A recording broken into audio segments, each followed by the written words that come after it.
Let's shift focus to the war in Ukraine now, where just a day after pulling its troops out of Snake Island in the Black Sea, Russia has attacked the port city of Odessa. At least 18 people, including 2 children, lost their lives in the missile attack. Ukraine's defense ministry says that a missile struck a building in a town near Odessa in the early hours of Friday local time, leading to its partial collapse and a subsequent fire in the attached storage unit.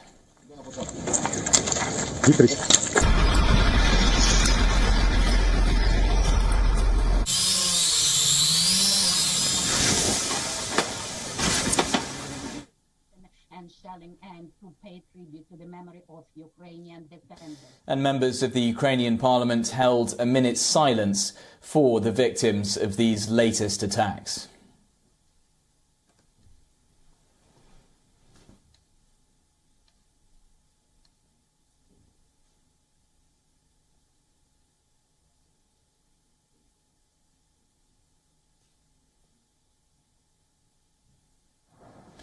Now, in the last few weeks, Russia has ramped up its offensive in eastern Ukraine. It's continued to attack the city of Lyshansk, where around 15,000 people are under relentless shelling from Russian troops. In late February, Russian President Vladimir Putin put his country's nuclear forces on high alert. But UK Prime Minister Boris Johnson has dismissed the nuclear threat as saber-rattling by the Kremlin.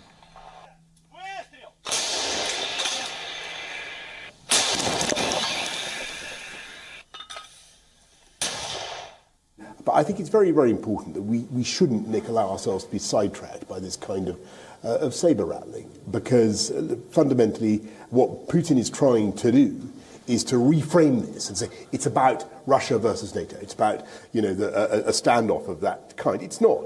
It's about his attack on an entirely innocent country with conventional weapons, with artillery, bombardments with planes, shells, and so on. And it's about the Ukrainians' right to protect themselves.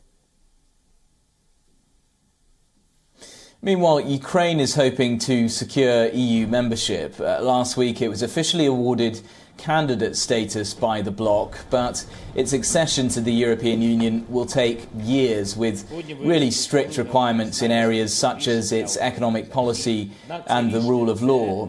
European Commission President Ursula von der Leyen says that Ukraine needs to break away from its oligarchs in the process. Take a listen. Your European path and the reconstruction of the country will go hand in hand. Ukraine will be in the lead. Massive investments will have to come.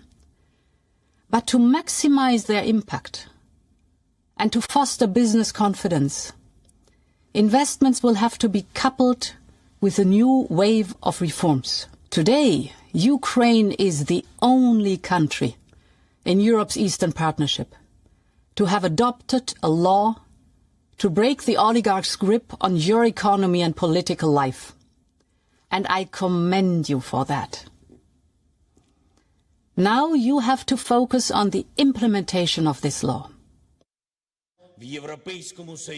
Today we are signing a joint statement, which is a signal of unity of all the branches of government and evidence of our determination to achieve the strategic goal of Ukraine, namely full membership in the European Union. And signing this statement should mean the same as signing the application for entry on the 5th day of war.